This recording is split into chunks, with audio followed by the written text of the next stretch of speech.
Evening, everyone. How's everybody doing? Oh, come on. Can we give God a praise, please? Just a little bit. Can we give a little praise? A little bit more? My name is Rashawn Dozier. I'm so excited to be with you tonight. I'm excited that we're here together. Today has been a crazy day for me. I live an hour and a half from here, but this morning I woke up about 4:30 to get ready to travel to Morgantown, West Virginia. I had the opportunity with my brother-in-law to share the gospel with about 650, 700 high school-age kids today. That deserves a hand. But let me tell you, so I wake up, I'm in the zone, pumped up. I shoot up the Sheetz, which, if you don't know what Sheetz is, you're missing out. It's a gas station, has the best food on the block, amen. So I get up the Sheetz, and I meet the DJ there. He's a DJ for my brother-in-law, and we're about to head out. I'm filling up. I'm talking trash with my coffee. I said, today's finna be a breeze. I hopped in the car. Nothing. I said, okay, hold on real quick. Nothing. I mean, literally, that has never happened before. And I said, you know what? Satan, please get behind me. If you don't mind, just step back. I'm telling you what, though. And not only that, so we get there to Morgantown. We're having technical difficulties before the show starts. Then after the show, I get on the road. There's traffic everywhere. Check this out. Isn't it funny that every time you have an assignment, the enemy wants to step in and do his thing? Isn't that weird that the enemy wants to do his thing? But check this out. We serve a God that's powerful, right? And anytime we're on assignment, it doesn't matter what the enemy wants, we're going to operate in it, right? So not only did we do an awesome show today, I made it here safely to be with you all tonight, and I'm just so humbled and thankful for that. Amen. Oh, my goodness. So who was here October 7th? Oh, my goodness, a bunch of new people. Listen, so if you weren't here, you missed out on an awesome message. My part was, but Pastor Larson was awesome. We started a series called Reimagine. Like, reimagine what God has for your life. These God-sized dreams that we had when we were kids, right? When we would run around the house with, like, the sheet wrapped around our neck and jump off stuff. Those type of dreams, I want to reimagine those.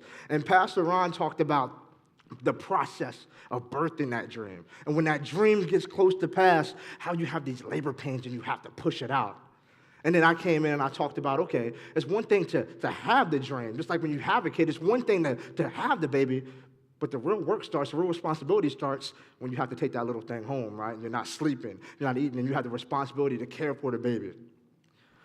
But my question is, what happens when we're operating in that dream and we're doing what we're called to do, right? And we're on top of the mountain, and then life punches you in the face. What happens then, right? When we're going through a season, now we say season, what happens? That's what we're going to talk about tonight. And I'm going to talk about when I was on top of the mountain, 2008, the end of 2008.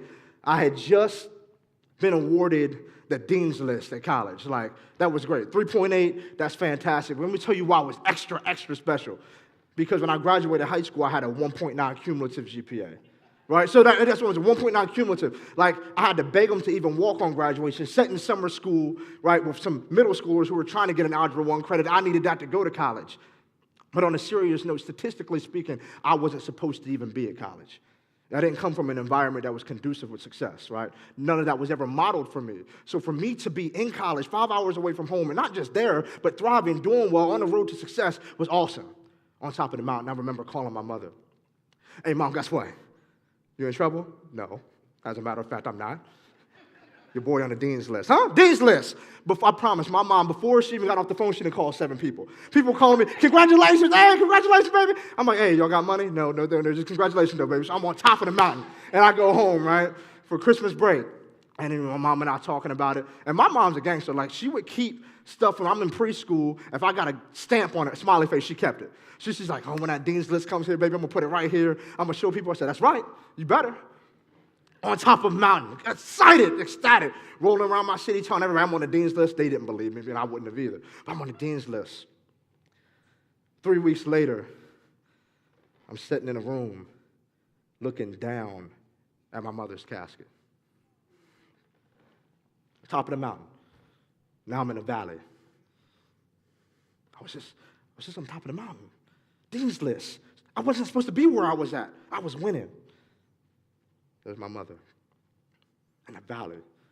Never before in my life have I ever felt so alone, so confused. It's dark. It's a dark place.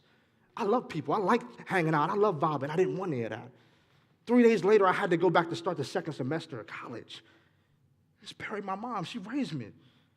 She raised me. As a single mother, she raised my brother and I, taught me everything that I knew. That was my best friend. Just buried her. Now I have to go back to school? Valid. I'm in it all the way. I remember going to class. Everything was a blur to me. I come home. My girlfriend's like, you okay? My wife now, my girlfriend, and she's like, you okay? I'm like, no, not really. I don't know what to feel. I'm alone. I feel like God has just excluded me. I feel like he's separated from me. What is going on? I'm in the valley. And my father would call me. Bless his heart. My father would call me. And he's Jamaican, man. God bless him. But the cool thing about my dad is that he hasn't been to church in probably 30 years. But he has not forgotten any scripture, like at all. And if he has, then he's fooling me.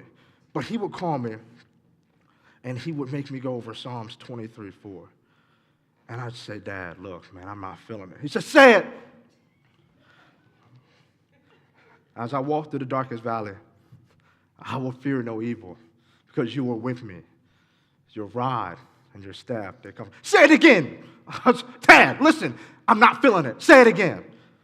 For I walk through the darkest valley, I will fear no evil, for you are with me, your rod and your staff. Come, Dad, I don't want to say this. Say it again. No, I don't want to say it. I hang up.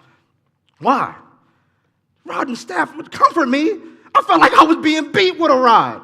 I felt alone. Listen, it was a dark place for me. And listen, I'll be honest with you, at the time I didn't believe that.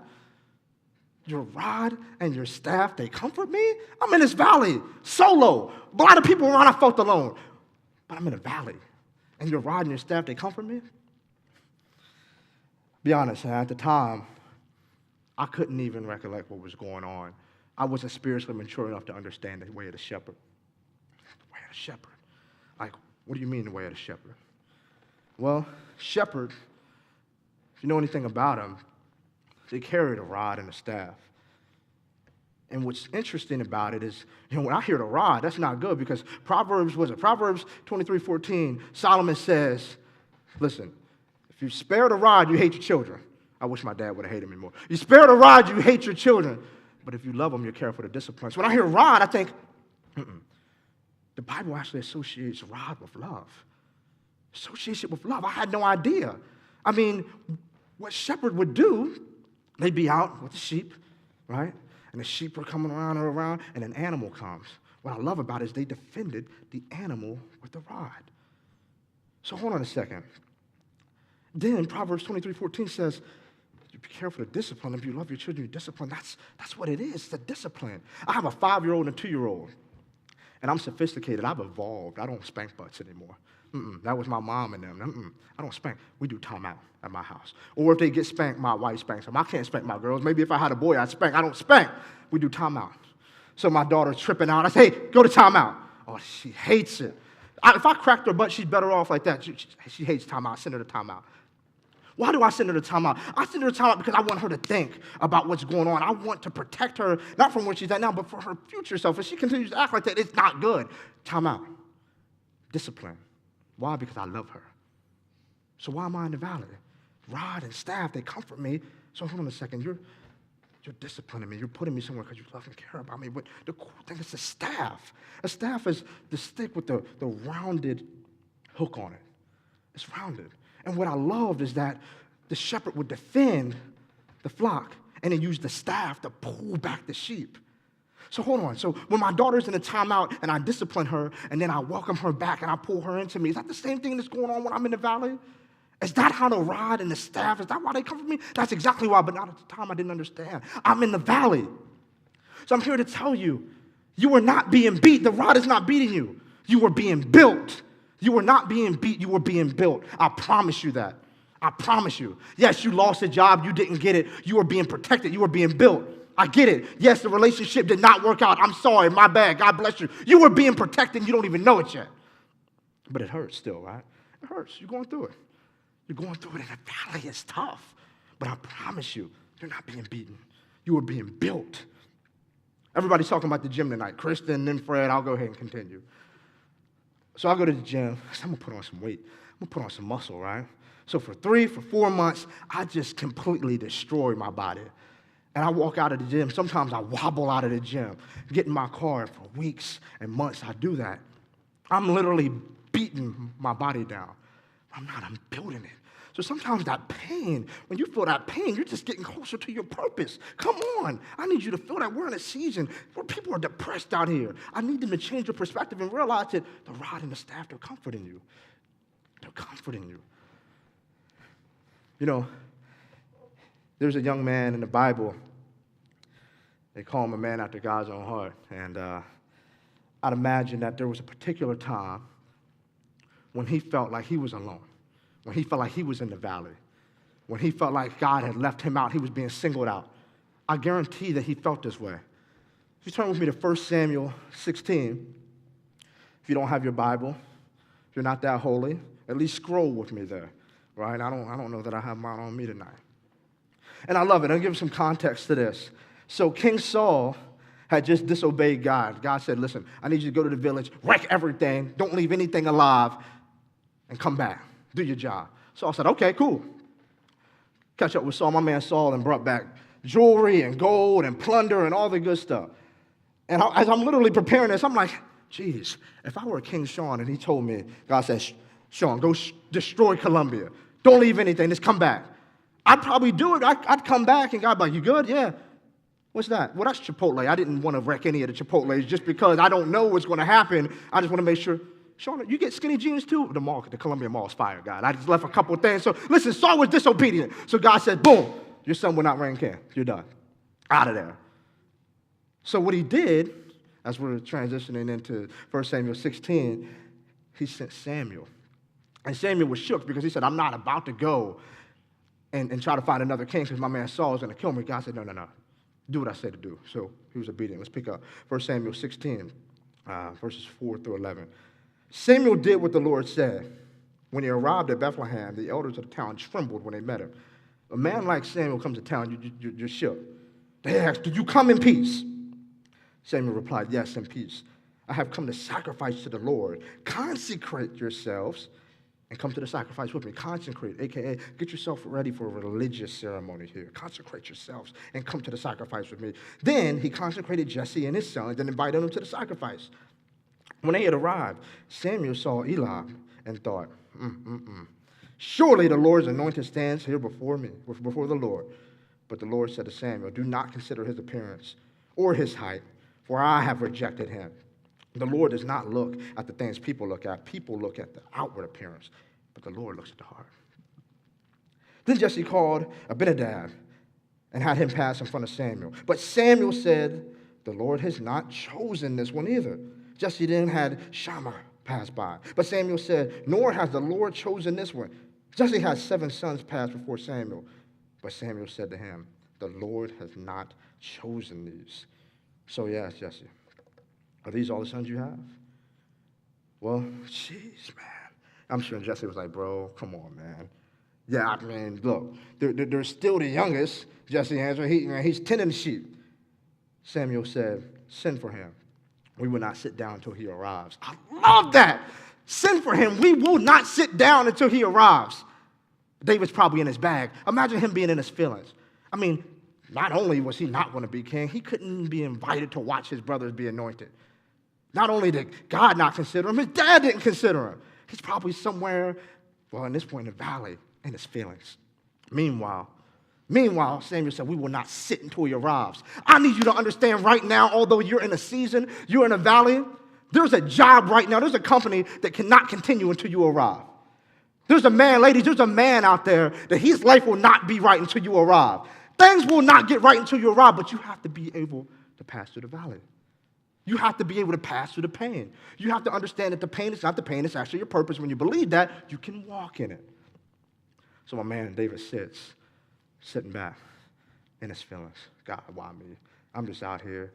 Sheep just pooped on my leg. You get what I'm saying? Like, hey, my brother's, he's going to be the king. I wonder if he's even going to let me come to the palace. And out of nowhere, they come to get him. Pick up with me. Let's continue. 1 Samuel 16, 12 through 13.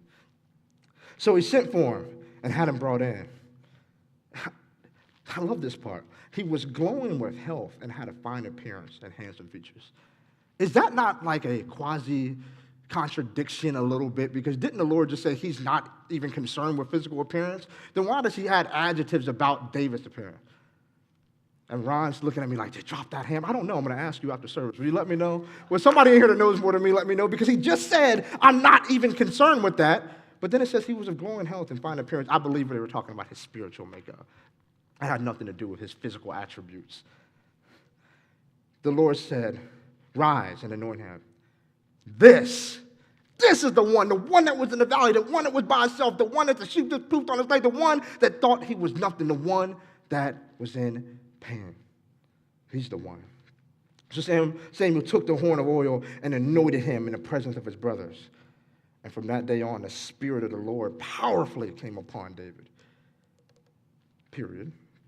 Then Samuel went to Ramah.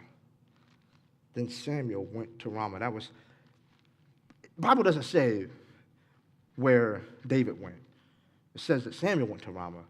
It picks up on David when he's about to be brought into Saul's presence, but it did not talk about the amount of time that lapsed in between when he was anointed and when he was brought into the presence. Where did David go? David went back to the same field, back to the same valley that he was at. But why, though? Because believe it or not, there's things that you learn in the valley. The valley is very much necessary for your life. You have to be able to go from the mountaintop to the valley and back to the mountaintop, because there's something about what happens to your endurance, not just your physical endurance, but your spiritual endurance. Your ability to walk through it, you learn something there. That's what I love about the valley, is not only do shepherds have a rod and a staff, a lot of them use slings to protect the flock from predators. So if you think about what's going on now, what's transpiring, the Philistines have come to town, and they want to go to war with the Israelites. And we know that there's a bunch of people talking trash. And this is almost like a movie, man. It's building up, right? David's brothers are with the Israelite army, and my man, David, walks down. And they're like, why are you even here right now? He's like, I'm about to do what I'm going to do because that's what I do. But the valley was necessary. And what I find ironic is that when I was in that valley, I didn't know why. I couldn't articulate. I had no idea why was I in this situation. I mentioned my mom was my best friend. I leaned on this woman for everything. I was a grown man. I'd come home. This is sad. I'd come home from college and fall asleep in my mom's bed. I was a punk. I really was. But I'm telling you, it was something about when she was no longer there, how I couldn't lean on my mother. I had to lean on the Father. And by me leaning on the Father, I grew spiritually. I grew emotionally. I turned into a man. So the valley for me was necessary, as it was for David, who, this is just so ironic to me. I love this because as he's walking back in a physical valley now with the Philistines up here on this side of the mountain and his people, the Israelites, here, David kneels and he picks up 5 smooth stones. And he wouldn't pen these words until many years later. But I believe that in his mind he was saying, as I walk through the darkest valley, I fear no evil, because you were with me. Your rod and your staff, they comfort me. And when he would look up, what stood before him was one of the greatest battles ever, and one of the greatest stories ever told in the Bible. But everything that he learned in the valley, that's why I picked up the rod, prepared him for that moment.